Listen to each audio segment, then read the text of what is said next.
Herkese selam. Salina'yla biz bugün yeni bir kitaba başlıyoruz. Kitabımızın adı Ağ Gəmi, Ak Gemi, belə deyək də. Çingiz Aytmatovun kitabıdır.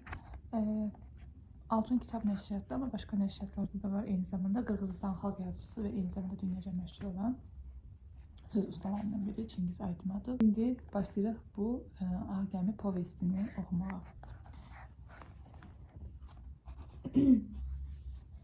Onun iki nağılı vardı. Biri özünündü, bundan heç kəsin xəbəri yox idi. O birisi isə babası danışmışdı. Sonralar ikisi də yox olub getdi. Elə söhbət də bu haqdadır. Həmin il onun 7 yaşı tamam olmuşdu. 8'in içindəydi. Əvvəlcə çanta alındı. Qulpun altından keçən parıltılı metal kilidli qara dermatin çanta. Xırda şeylər üçün üst cibi də vardı. Qərəz, adidən adi, amma göydən düşən məktəb çantası. Əslində hər şey də elə bundan başladı. Babası onu səyyar avtodükandan almışdı. Avtodükan malları dağlardan maldarlara sata-sata hərdən onlara Santaş dərəsindəki meşə gözətçiləri məntəqəsinə də gətirirdi. Allah qızım. Buradan da bu qırqovul xəttindən yuxarılara doğru yarğanlar, yamaclar boyu göz işlədikcə meşə qoruğu dikəlirdi. Təqədə cəmi 3 ailə vardı. Buna baxmayaraq avtodükan vaxtaşırı meşəçilərə də baş çəkirdi. 3 həyətin yeganə oğlan uşağı avtodükanın gəlişini hamıdan qabaq görərdi. Gəlir deyə qışqırırdı. Qapı pəncərələrin qabağına qaçar, maşın, mağaza gəlir.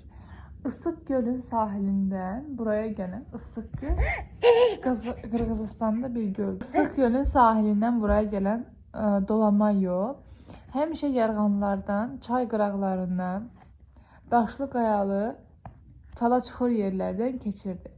Belə yolla maşın sürmək o qədər də asan değildi. O yol Qaravul dağına çatanda, qızım görmürəm, çatanda dar keçiddən yamaca qalxır, oradan da sərt və çıplaq enişlər uzanaraq aşağı meşəçilərin həyətinə inirdi. Ay qızım görmürəm. Qoy yeni səhifəni açım. Qaravul dağı lap yaxınlıqdaydı. Yayda oğlan. Demək olar ki, hər gün durbinlə gölə baxmaq üçün qaçıb oraya gedərdi. Oradan baxanda yolda həmişə hər şey, piyada da, atlı da, söz yox ki, maşında apaydın görünürdü.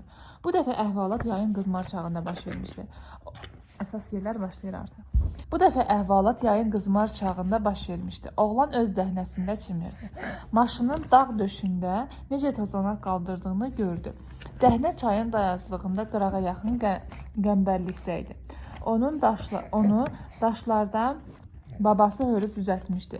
Bu dəhnə olmasaydı, kim bilir, bəlkə də oğlan çoxdan güdaza getmişdi.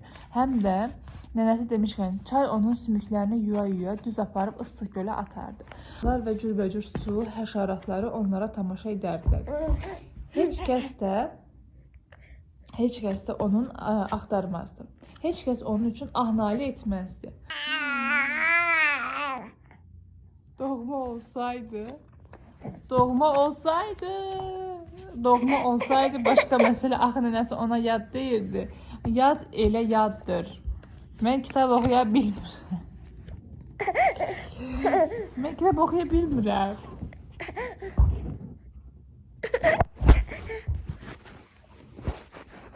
Ay anam, sən mənim kitablarımı çırpıb tökdün axı. Yad elə yaddır. Qoy mən kənarlarını tutum, sən də şeylər oxu.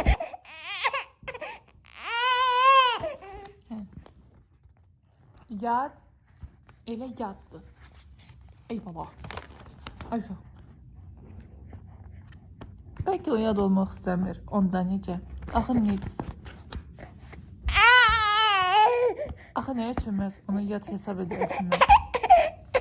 Bəlkə o yox, nənə özü yaddır. Neyse.